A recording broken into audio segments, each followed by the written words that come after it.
നമസ്കാരം. KCV ന്യൂസിലേക്ക് സ്വാഗതം. ഞാൻ സൗമ്യ. പ്രധാന വാർത്തകൾ.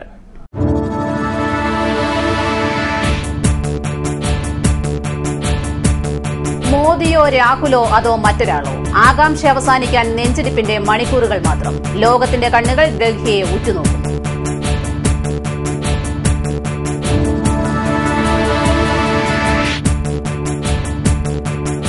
മാവേലിക്കരയുടെ മണ്ണും മനസ്സും ആർക്കൊപ്പം? മലനാടും ഇടനാടും കുട്ടനാടും ആർക്കൊപ്പം?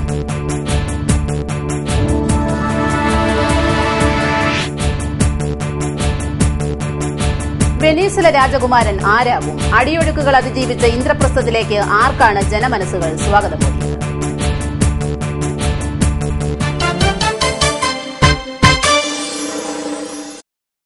വാർത്തകളുടെ വിശദാംശങ്ങളിലേക്ക്. ലോകം മുഴുവൻ ഡൽഹിയിലേക്ക് ഉറ്റുനോക്കുകയാണ്. കാരണം ലോകം കാത്തിരിക്കുന്ന വിധി വരുവാൻ ഇനി മണിക്കൂറുകൾ മാത്രം. മോഡി കൂട്ടി നരേന്ദ്രമോദിയോ രാഹുകാലം നീക്കി രാഹുൽ ഗാന്ധിയോ എന്നറിയാൻ കേവലം മണിക്കൂറുകൾ മാത്രം. अब मैं थोड़ा हिंदी में संगठन के बारे में बोलना चाहता हूं. ലോകം മൊത്തം ഇന്ത്യയിലേക്ക് ഉറ്റുനോക്കുകയാണ്. ചരിത്രത്തിലെ ഏറ്റവും വലിയ പോളിംഗ് ശതമാനത്തിനാണ് 16 ലോക്സഭാ തെരഞ്ഞെടുപ്പ് സാക്ഷിയായത്. ഇതിനു മുമ്പ് അടിയന്തരാവസ്ഥയ്ക്ക് ശേഷം മാത്രമാണ് ഭാരത ജനത കൂട്ടായി വോട്ട് രേഖപ്പെടുത്തിയത്. ബിജെപിയും നരേന്ദ്രമോദിയും ചിട്ടയായി ഇന്ത്യ മൊത്തം പ്രചരണം അഴിച്ചുവിട്ടതിന്റെ ഫലമാണോ അതോ ഹിന്ദുത്വ വർഗീയതയ്ക്കെതിരെ മതേതരത്വ ശക്തികൾ രാഹുൽ ഗാന്ധിക്ക് അണിനിരന്നതാണോ എന്നറിയുവാൻ കേവലം മണിക്കൂറുകൾ മാത്രം. News desk KCV. സംവരണ മണ്ഡലമായ മാവേലിക്കര തീപ്പൊരി പോരാട്ടത്തിനാണ് സാക്ഷ്യം വഹിച്ചത്. മാവേലിക്കര ലോക്സഭാ മണ്ഡലത്തിൽ NSS നിലപാട് നിർണായകമാവുകയാണ്. ക്രൈസ്തവ സഭയുടെ നീക്കവും RSPയുടെ ചുവടുമാറ്റവും കേരള പുലയർ സഭയുടെ പിളർപ്പുമെല്ലാം മാവേലിക്കരയിൽ പ്രതിഫലിക്കും. UDFന്റെ കൊടിക്കുന്നിൽ സുരേഷും LDFന്റെ ചെങ്ങറ സുരേന്ദ്രൻ നേർക്കുനേർ ഏറ്റുമുട്ടുന്നത് ഇതാദ്യമല്ല. ഇരുവർക്കും എതിരാളിയുടെ ശക്തിയും ദൌർബല്യവും നന്നായി അറിയാം. 2 തവണ കൊടിക്കുന്നിലിനെ തോൽപ്പിച്ച വിശ്വാസവുമായി സർവ്വശക്തി ഉപയോഗിച്ച് ചെങ്ങറയും മാവേലിക്കരയിലെ ജനങ്ങൾ കൈവിടില്ലെന്ന വിശ്വാസത്തിൽ കൊടിക്കുന്നിൽ സുരേഷും മാവേലിക്കരയിൽ നിറയുന്ന കാഴ്ചയാണ് തിരഞ്ഞെടുപ്പിന് മുമ്പ് കാണുവാൻ സാധിച്ചത്. കൊല്ലം, ആലപ്പുഴ, കോട്ടയം ജില്ലകളിലായിട്ടാണ് മണ്ഡലം പരന്നുകിടക്കുന്നത്. തൊട്ടടുത്ത് കിടക്കുന്നതാണെങ്കിലും 3 ജില്ലകളിലെയും രാഷ്ട്രീയം വ്യത്യസ്തമാണ്. 2009 ലോക്സഭാ തെരഞ്ഞെടുപ്പിൽ മാവേലിക്കര നിയമസഭാ മണ്ഡലം ഒഴികെ ബാക്കി 6 നിയമസഭാ മണ്ഡലങ്ങളിലും കൊടിക്കുന്നിൽ സുരേഷാണ് ലീഡ് ചെയ്തത്. എന്നാൽ 2011 നിയമസഭാ തെരഞ്ഞെടുപ്പിൽ ഫലം മാറിമറിയുകയായിരുന്നു. ചങ്ങനാശ്ശേരിയും ചെങ്ങന്നൂരും പത്തനാപുരം ഒഴികെ ബാക്കി 4 നിയമസഭാ മണ്ഡലങ്ങളും കോൺഗ്രസിനെ കൈവിട്ടു. മാവേലിക്കര പാർലമെന്റ് മണ്ഡലത്തിൽ 9 സ്ഥാനാർത്ഥികളും നൺ ഓഫ് ദ എബോ ഉൾപ്പെടെ 10 പേരാണ് മത്സരരംഗത്ത്. ഓരോ വോട്ട് നിർണായകമാവുന്ന മാവേലിക്കരയുടെ മണ്ണ് ആർക്കൊപ്പമെന്നറിയുവാൻ കേവലം മണിക്കൂറുകൾ മാത്രം. News desk KCV. ആലപ്പുഴക്കാർ ആഗ്രഹിക്കുന്നു വികസനത്തിനായി ഒരു ജനനായകനെ. ആലപ്പുഴയിലെ ഗതാഗതക്കുരു കഴിക്കുവാൻ വേണ്ടി നടപ്പാക്കിയ ബൈപ്പാസാണ് ഇവിടുത്തുകാരുടെ ആവശ്യങ്ങളിൽ ഒന്നാമത്. ഇടതാണെങ്കിലും വലതാണെങ്കിലും ആലപ്പുഴക്കാർക്ക് ആവശ്യം വികസനം തന്നെ. ആലപ്പുഴയിലെ തിരഞ്ഞെടുപ്പ് കളം ഇളകി മറിഞ്ഞപ്പോഴും സ്ഥാനാർത്ഥികൾ സൗമ്യരായി നീങ്ങുകയായിരുന്നു. ആലപ്പുഴ പാർലമെന്റ് മണ്ഡലത്തിലെ കോൺഗ്രസ് സ്ഥാനാർത്ഥി KC വേണുഗോപാലും CPM സ്ഥാനാർത്ഥിയായ CB ചന്ദ്രബാബുവും മിതഭാഷികളാണ്. എന്നാൽ ആലപ്പുഴയിലെ വോട്ടർമാരുടെ മനസ്സ് ഇളകി മറിഞ്ഞപ്പോൾ ഈ തിരമാല ആർക്കനുകൂലമാകുമെന്ന് രാഷ്ട്രീയ നിരീക്ഷകർക്ക് പോലും വിലയിരുത്തുവാൻ പറ്റാത്ത അവസ്ഥയാണ്. ആലപ്പുഴ പാർലമെന്റ് മണ്ഡലത്തിലെ ഓരോ വോട്ടർക്കും ആവശ്യം തങ്ങളുടെ നാടിന്റെ വികസനമാണ്. മണിക്കൂറുകളോളം നീളുന്ന ഗതാഗതക്കുരുക്കാണ് ആലപ്പുഴക്കാർ ദിവസവും അനുഭവിക്കുന്നത്. വ്യവസായത്തേക്കാൾ വികസനമാണ് ആവശ്യമെന്ന് വോട്ടർമാർ പറഞ്ഞത് KCക്ക് വിനയാകുമെന്നാണ് ചില CPM നേതാക്കൾ കണക്കുകൂട്ടുന്നത്. അതേസമയം KCയുടെ പ്രവർത്തനത്തിൽ മനസ്സുമടുത്തവർ ചന്ദ്രബാബുവിനെ വിജയിപ്പിക്കുമെന്ന് CPM കേന്ദ്രങ്ങൾ വിലയിരുത്തുന്നു. UDFന്റെയും LDFന്റെയും ക്യാമ്പുകളിൽ ഫലം വരുവാൻ മണിക്കൂറുകൾ മാത്രം ബാക്കി നിൽക്കെ കാര്യങ്ങളെല്ലാം ഭദ്രം. ഒറ്റ കുതിരയെ പൂട്ടിയ തേരാണ് UDF എന്ന് കോൺഗ്രസുകാർ പറയുമ്പോൾ എണ്ണയിട്ട യന്ത്രം പോലാണ് LDF പ്രവർത്തിച്ചതെന്ന് CPM പറയുന്നു. പ്രാദേശിക വിഷയങ്ങളിൽ ഊന്നിയാണ് ഇരു മുന്നണികളും പ്രചരണം ആരംഭിച്ചതെങ്കിലും അവസാനം നരേന്ദ്രമോദിയിലാണ് കാര്യങ്ങൾ ചെന്നതെന്ന് വാസ്തവം. ന്യൂനപക്ഷ വോട്ടുകളുടെ ഏകീകരണമാണ് ഇരു കക്ഷികളും ലക്ഷ്യം വെച്ചത്. എന്തായാലും 2 കക്ഷികളുടെയും നേതാക്കൾ ഫലം വരുവാൻ പോകുന്ന സമയത്ത് അവകാശവാദങ്ങൾ ഉന്നയിക്കുന്നില്ലെങ്കിലും ഇരു കക്ഷികളുടെയും കയ്യിൽ കാര്യം ഭദ്രം തന്നെ. News desk KCV. ബാറുകൾ അടച്ച സാഹചര്യത്തിൽ തൊഴിലാളികൾക്ക് തൊഴിൽ സുരക്ഷ ഉറപ്പാക്കണമെന്നും അടിയന്തര ധനസഹായം നൽകി തൊഴിലാളികളെയും കുടുംബത്തെയും സംരക്ഷിക്കണമെന്നാവശ്യപ്പെട്ട് ബാർ തൊഴിലാളികൾ ആലപ്പുഴ ജില്ലാ വെയർഹൌസ് കോർപ്പറേഷൻ ഉപരോധിച്ചു.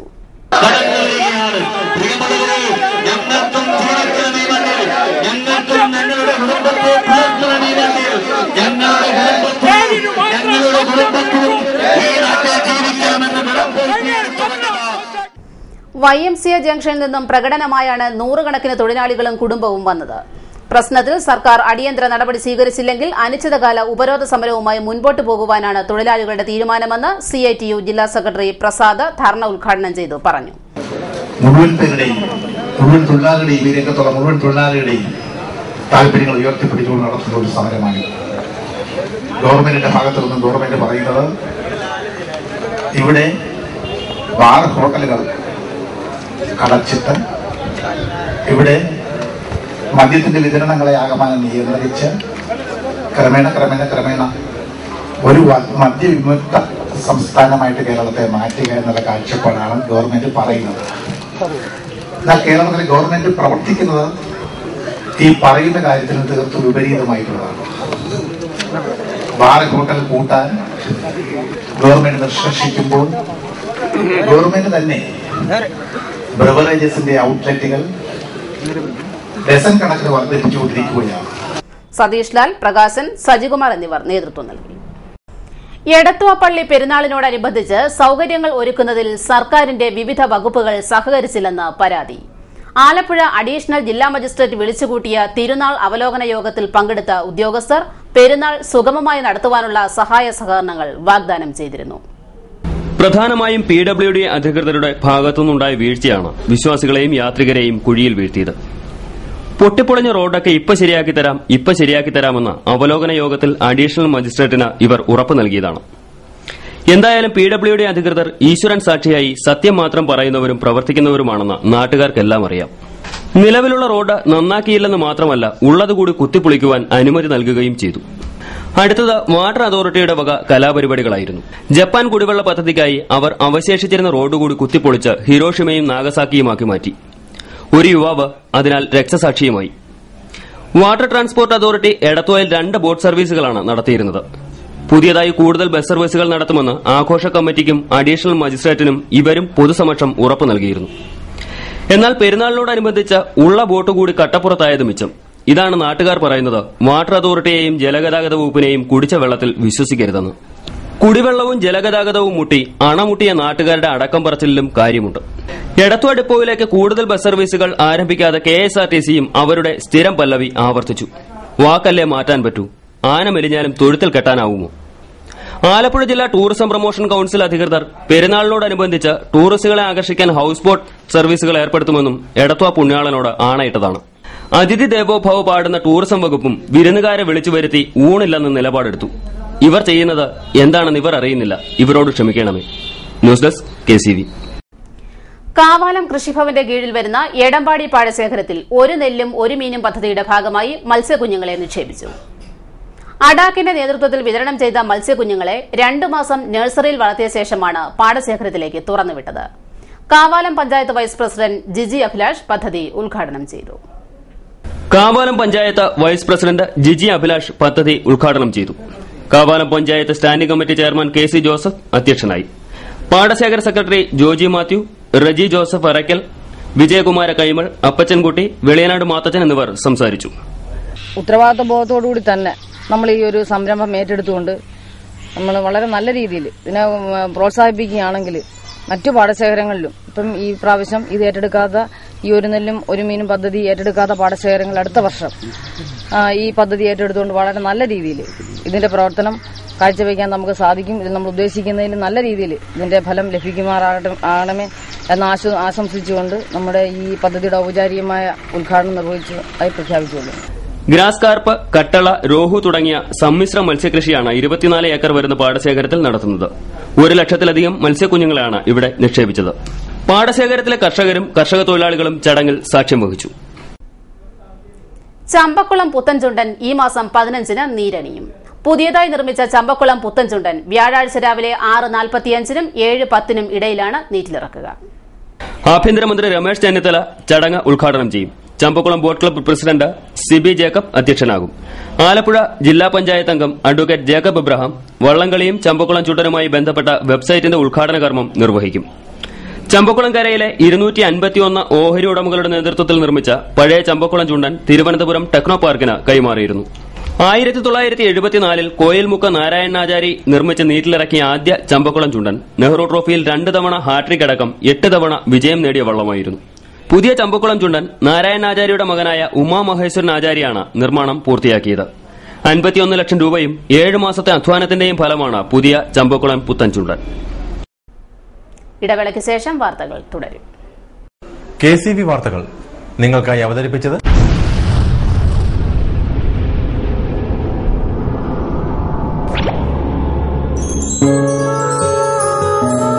സ്വപ്ന ജ്വല്ലറി ചങ്ങനാശ്ശേരി. സംശുദ്ധിയുടെ അരനൂറ്റാണ്ടുകാലത്തെ പാരമ്പര്യം. ചങ്ങനാശ്ശേരിയിലെ ആദ്യത്തെ 916 ഹോൾമാർക്ക് സ്വർണ്ണാഭരണശാല. ഉയർന്നുവരുന്ന സ്വർണ്ണവിലയ്ക്ക് ആശ്വാസമായി സ്വപ്ന ജ്വല്ലറി ഒരുക്കുന്നു സ്വപ്നനിധി സ്വർണ്ണ സമ്പാദ്യ പദ്ധതി. തവണകളായി അടയ്ക്കുന്ന തുക അതാത് ദിവസത്തെ സ്വർണ്ണവിലയിലേക്ക് മാറ്റി നിശ്ചയിക്കുന്നതിനാൽ പിന്നീടുണ്ടാകുന്ന വിലവർദ്ധനവ് നിങ്ങളെ ബാധിക്കുന്നില്ല. 250 രൂപ മുതൽ വരുന്ന 18 തവണകളാണ് സ്വപ്നനിധിക്കുള്ളത്. സ്വപ്ന ജ്വല്ലറി, സ്വപ്ന ബിൽഡിംഗ്, ചങ്ങനാശ്ശേരി.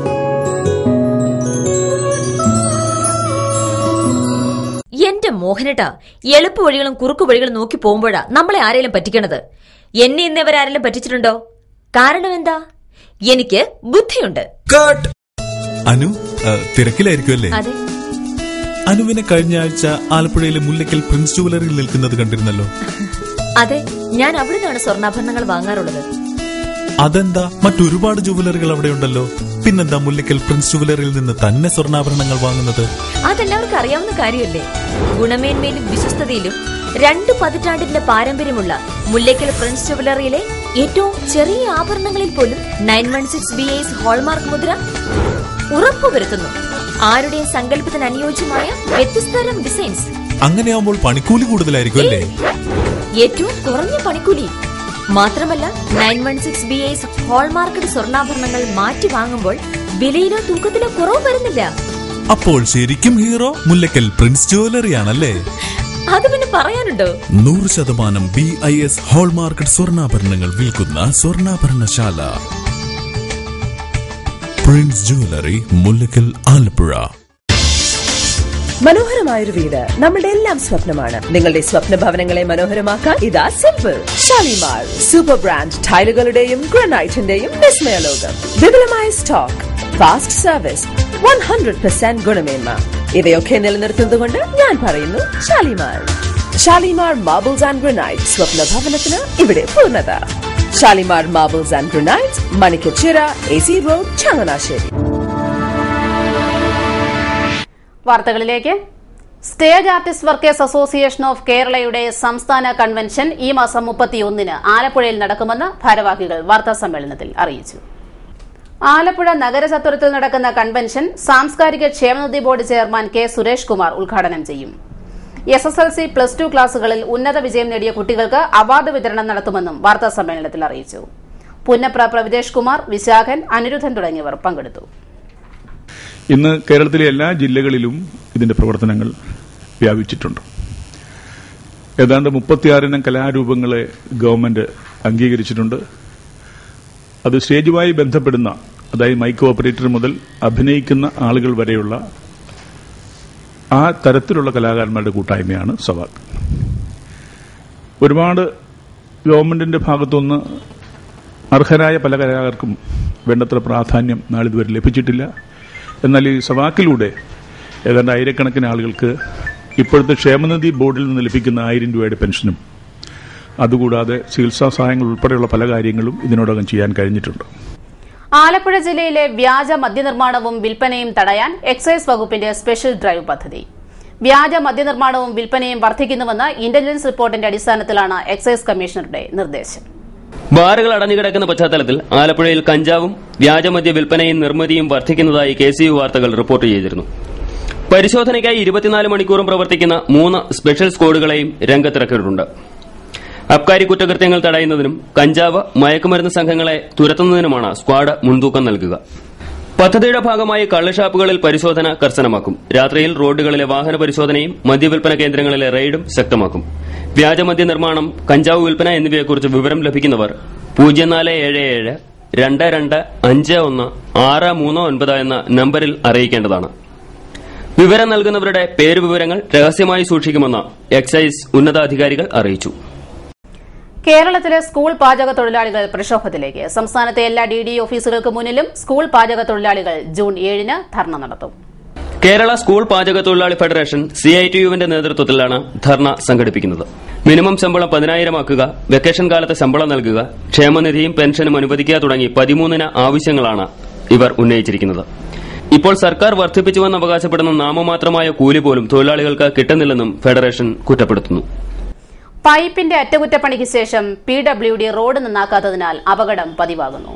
അമ്പലപ്പുഴ തിരുവല്ല റോഡിൽ നീരേറ്റുപുറം ഓവർസീസ് ബാങ്കിന് സമീപമാണ് അപകടാവസ്ഥയിൽ റോഡ് പൊളിഞ്ഞു കിടക്കുന്നത്. ജലവകുപ്പിന്റെ പൈപ്പ് ലൈനിൽ തകരാറുണ്ടായതിനെ തുടർന്നാണ് റോഡ് പൊളിച്ചത്. എന്നാൽ PWD ഉദ്യോഗസ്ഥർ പോലീസിൽ പരാതി നൽകിയതിനെ തുടർന്നാണ് ജല അതോറിറ്റി പൈപ്പിന്റെ പണി ആരംഭിച്ചതെന്നാണ് PWD പറയുന്നത്. ഉദ്യോഗസ്ഥർ പരസ്പരം പഴിചാരുമ്പോൾ പാവപ്പെട്ട പൊതുജനങ്ങളുടെ ജീവൻ പണയപ്പെടുത്തിയാണ് ഇതുവഴി യാത്ര ചെയ്യുന്നത്. ഇരുചക്ര വാഹനങ്ങൾ അപകടത്തിൽപ്പെടുന്നതും പതിവായിരിക്കുകയാണ്. 1.5 മാസത്തോളമായി ഇവിടെ പൈപ്പ് പൊട്ടി വെള്ളം ഒലിച്ചുകൊണ്ടിരിക്കുകയായിരുന്നു. നമ്മുടെ വാട്ടർ അതോറിറ്റി ഇടപെട്ട് അത് 3 ആഴ്ചയ്ക്ക് മുമ്പ് അത് ശരിയാക്കുകയും, എന്നാൽ ഇപ്പോൾ 3 ആഴ്ചയായിട്ട് ഇങ്ങനെ പൊട്ടിപ്പൊളി കിടക്കുന്ന അവസ്ഥയാണ്. പലപ്പോഴും യാത്രക്കാർ ദിവസേന ആയിരക്കണക്കിന് യാത്രക്കാർ യാത്ര ചെയ്യുന്ന വഴിയാണിത്. എടത്തോപ്പള്ളി പെരുന്നാളും അതുപോലെ തന്നെ ചക്രത്തുക അമ്പലം ഉൾപ്പെടുന്ന ഈ പ്രദേശത്ത് പ്രധാന റോഡിൽ ഇതുപോലൊരു അവസ്ഥ കണ്ടിട്ടും PWD അധികൃതർ ഇതുവരെ ശ്രദ്ധിക്കാതെ തീർച്ചയായിട്ടും അവരുടെ അനാസ്ഥ തന്നെയാണ്. ഇതിനെതിരെ ജനവികാരം ഉണ്ടാകുന്ന കാര്യത്തിൽ യാതൊരു സംശയമില്ല. നടപടി അധികൃതർ എടുത്തേ പറ്റുള്ളൂ. അത് ശരിയായ പ്രശ്നവും ഉണ്ടാകുന്നതാണ്. റോഡിന്റെ അറ്റകുറ്റപ്പണി യഥാസമയം PWD പൂർത്തിയാക്കാത്തത് നാട്ടുകാരിൽ പ്രതിഷേധം ഉളവാക്കിയിരിക്കുകയാണ്. അതേസമയം നീരേറ്റുപുറം കിടങ്ങറ റോഡിൽ ആംബ്ര ജംഗ്ഷന് സമീപം പൈപ്പ് പൊട്ടിയതിനെ തുടർന്ന് റോഡ് തകർന്നിരിക്കുകയാണ്. ബന്ധപ്പെട്ട ഉദ്യോഗസ്ഥന്മാരുടെ കെടുകാര്യസ്ഥതയാണിത്. കാരണം നിരവധി അപകടങ്ങൾ പലതവണയായി ഇവിടെ നടന്നിട്ടുണ്ട്. ഇത് നമ്മുടെ നാടിന് ഈ പ്രവണത മാത്രമല്ല, മെയിൻ റോഡിൽ പല ഭാഗത്തുമായി ഇത്തരം കുഴികളുണ്ട്. ഇത് PWDയിലെ ഉദ്യോഗസ്ഥന്മാരും വാട്ടർ അതോറിറ്റി ഉദ്യോഗസ്ഥന്മാരും ഉള്ള അവരുടെ കെടുകാര്യസ്ഥതയാണ് ഇത് കാരണം. അടിയന്തരമായി എത്തിയതിനാൽ അപകടങ്ങൾ ഓരോ ദിവസം കാലത്താൽ പെരുകമാണ്. ഇത് ഘോരമായ ഒരു വളവാണ്. ഇത് ഉദ്യോഗസ്ഥന്മാരുടെ ശ്രദ്ധയിൽ പലതവണ പെടുത്തിയിട്ടുള്ളതാണ്. പക്ഷേ അവരുടെ അനാസ്ഥ ഇത് നാട്ടിലെ പല ജീവനുകളും വെടിവെടിക്കപ്പെടും. രാത്രികാലങ്ങളിൽ ഇരുചക്ര വാഹനങ്ങളിൽ അപകടത്തിൽപ്പെടുന്നത് ഇവിടെയും പതിവാണ്. PWDയും ജല അതോറിറ്റിയും പരസ്പരം പഴിചാരുമ്പോൾ ജനങ്ങളുടെ സഞ്ചാര സ്വാതന്ത്ര്യമാണ് ഇവിടെ നിഷേധിക്കപ്പെടുന്നത്. News desk KCV. പൂപ്പള്ളിയിൽ വളർത്തു മത്സ്യങ്ങളുടെ വിളവെടുപ്പ് കൗതുകമായി. 5 ഏക്കറോളം വരുന്ന നിലത്തിലാണ് വിളവെടുപ്പ് നടന്നത്. സമ്മിശ്ര മത്സ്യകൃഷിയാണ് ഇവിടെ നടന്നത്. പൂപ്പള്ളിയിൽ വളർത്തു മത്സ്യങ്ങളുടെ വിളവെടുപ്പ് കൗതുകമായി. 5 ഏക്കറോളം വരുന്ന നിലത്താണ് വിളവെടുപ്പ് നടന്നത്. സമ്മിശ്ര മത്സ്യകൃഷിയാണ് ഇവിടെയും നടത്തിയിരുന്നത്. 5 ഏക്കർ മാത്രം വിസ്തീർണമുള്ള പാടശേഖരത്ത് ജലസേചനത്തിന്റെയും മറ്റ് അസൌകര്യങ്ങളും നിമിത്തമാണ് പൂപ്പള്ളി സ്വദേശികളായ എൽസമ്മ ജോസഫും മത്സ്യകൃഷി ഇറക്കിയത്. ശാസ്ത്രീയ രീതിയിൽ കൃഷി ചെയ്താൽ വെള്ളത്തിലും പൊന്നു വിളയിക്കാമെന്ന് ഈ ദമ്പതികൾ സാക്ഷ്യപ്പെടുത്തുന്നു. ഒരു 12 വർഷത്തോളമായിട്ട് ഞങ്ങൾ കൃഷി ചെയ്യുന്നുണ്ട്. ഇത് നെൽകൃഷി ചെയ്യാൻ വയ്യാത്തൊരവസ്ഥയിലാണ്. ഒരു നെല്ല് മീനുമായിട്ടാണ് ഇത് തുടങ്ങിയത്. പിന്നെ ഇപ്പം ഞങ്ങളിപ്പം മീൻ കൃഷിയിലേക്കാണ് കൂടുതൽ ശ്രദ്ധ ചെലുത്തുന്നത്. എനിക്കിത് ലാഭകരമായിട്ടാണ് തോന്നുന്നത്. കട്ല, രോഹു, മൃഗാൾ, വാളക്കൂരി എന്നിവയ്ക്കൊപ്പം നാടൻ മത്സ്യങ്ങളും ഇവർ വളർത്തി. കേരളത്തിലെ വിവിധ മാർക്കറ്റുകളിൽ ആവശ്യക്കാർ ഏറെയുള്ളവയാണ് ഈ മത്സ്യങ്ങൾ. തട്ടിടിഞ്ഞു വീണ് യുവാവ് മരിച്ചു. നെടുമുടി ഇടവനച്ചിറ വീട്ടിൽ സുനിലാണ് മരിച്ചത്. 34 വയസ്സായിരുന്നു. ചൊവ്വാഴ്ച ഉച്ചയ്ക്ക് 12:45 സംഭവം. ചമ്പക്കുളം ഫ്രാൻസിസ് പുതുതായി നിർമ്മിച്ച കെട്ടിടത്തിന്റെ തട്ട് പൊളിക്കുന്നതിനിടെയാണ് അപകടം. വീടിന് സമീപത്തെ വെള്ളക്കെട്ടിൽ വീണ് പിഞ്ചുകുഞ്ഞു മരിച്ചു. എടത്തുവ പോലീസ് സ്റ്റേഷന് സമീപം പീടികച്ചിറ വീട്ടിൽ മത്തായിയുടെ മകൻ 1.5 വയസ്സുള്ള അനസാണ് മരിച്ചത്. ഈ പ്രദേശത്തെ മാങ്കുഴി പാടശേഖരം കഴിഞ്ഞ 15 വർഷത്തോളമായി തരിച്ചിട്ടിരിക്കുകയാണ്. അതുകൊണ്ട് തന്നെ വർഷം മുഴുവൻ സമീപത്തെ വീടുകൾ വെള്ളത്തിലാണ്. 70 ഏക്കർ വരുന്ന ഈ പാടശേഖരത്തിലെ വെള്ളക്കെട്ടിൽ വീണും മലിനജലം കെട്ടിക്കിടക്കുന്നത് മൂലമുണ്ടാകുന്ന മാരക രോഗങ്ങൾ നിമിത്തവും ഈ പ്രദേശത്ത് അടുത്തിടെ തന്നെ നിരവധി മരണങ്ങളാണ് ഉണ്ടായത്. കഴിഞ്ഞ മാസം എലിപ്പനി ബാധിച്ച് 14 വയസ്സുകാരൻ മരിച്ചിരുന്നു. ഒരു വർഷത്തിനിടയിൽ 8ഓളം പേരാണ് ഇവിടെ മരിച്ചത്. മത്തായി, അനി ദമ്പതിമാരുടെ ഏക മകനാണ് 1.5 വയസ്സുകാരൻ അനസ്. എടത്തുവ മഹാജൂബിലി ആശുപത്രി മോർച്ചറിയിൽ സൂക്ഷിച്ചിരിക്കുകയാണ് മൃതദേഹം. സെന്റ് തോമസ് ഓർത്തഡോക്സ് സുറിയാനി പള്ളിയിൽ തിരുനാൾ ആഘോഷങ്ങൾ നടന്നു. 100 കണക്കിന് വിശ്വാസികളാണ് തിരുനാളിലും പ്രദക്ഷിണത്തിലും പങ്കെടുത്തത്.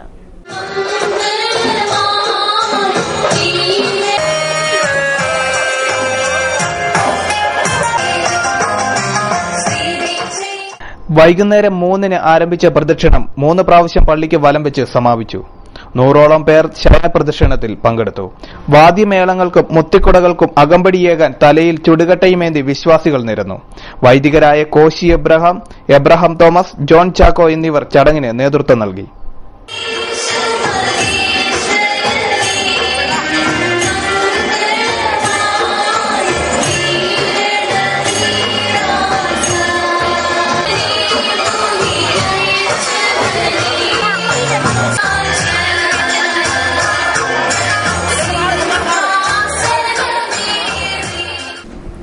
പ്രധാന വാർത്തകളിലേക്ക് ഒരിക്കൽ കൂടി.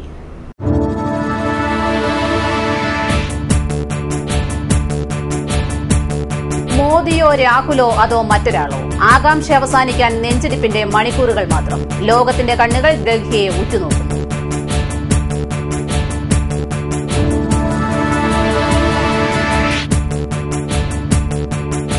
മാവേലിക്കരയുടെ മണ്ണും മനസ്സും ആർക്കൊപ്പം? മലനാടും ഇടനാടും കുട്ടനാടും ആർക്കൊപ്പം?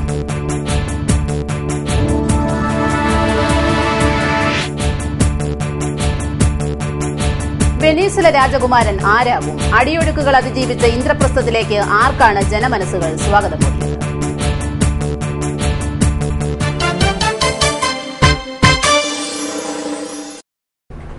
വാർത്തകൾ കഴിഞ്ഞു. നമസ്കാരം.